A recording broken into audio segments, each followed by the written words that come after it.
आज हम लोग पढ़ेंगे वैसे वर्ब को जिनका प्रयोग देखने के अर्थ में होता है। सी है। सी का प्रयोग तब किया जाता है जब किसी वस्तु को बिना प्रयास किए सहज भाव से देखना हो। लुक का प्रयोग आंखों को गड़ाकर देखने के अर्थ में होता है, जैसे लुक एट दिस पिक्चर। यहाँ लुक के स्थान पर सी लिखना गलत होगा। लुक और सी में एक और अंतर है। सी जो है ट्रांजिटिव वर्ब है और लुक ट्रांजिटिव वर्ब है।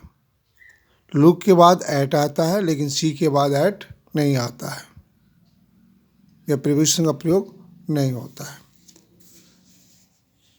लुक ओवर का मतलब यह है कि हल्की निगाहों से देखना। लुक इनटू गहरी निगाह से देखना।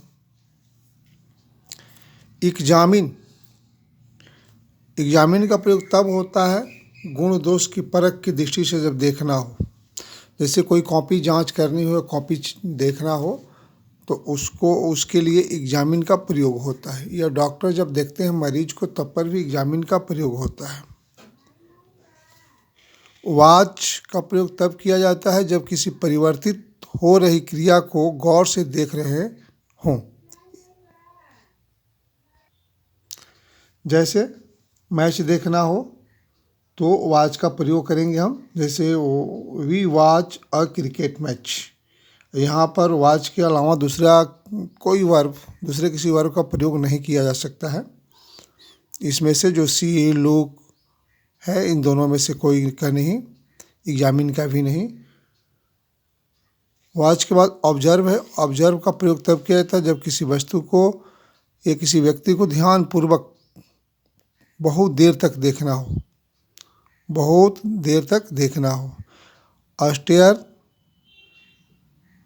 का प्रयोग तब करते हैं जब भय, विस्मय, प्रशंसा या अविश्वास के साथ टकटकी लगाकर निर्निमेष नेत्रों से देखने के अर्थ में होता है।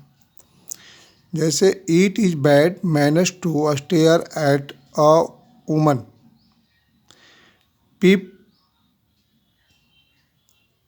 झांकने के सेंस में होता है इसका प्रयोग। जब किसी ओर से हम किसी वस्तु या व्यक्ति को देखते हैं तो पीप का प्रयोग होता है। किसी संकीर्ण क्षेत्र से किसी वस्तु में झांकना हो या किसी ओर से किसी वस्तु को देखना हो, किसी व्यक्ति को देखना हो तो पीप का प्रयोग होता है।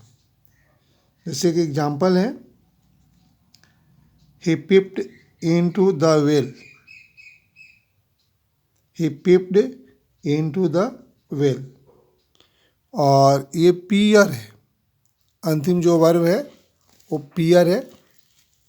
किसी वस्तु को स्पष्ट रूप से नहीं देखने के कारण विशेष रूप से आँखों को लगा कर देखना हो तो उस स्थिति में पीयर का प्रयोग होता है।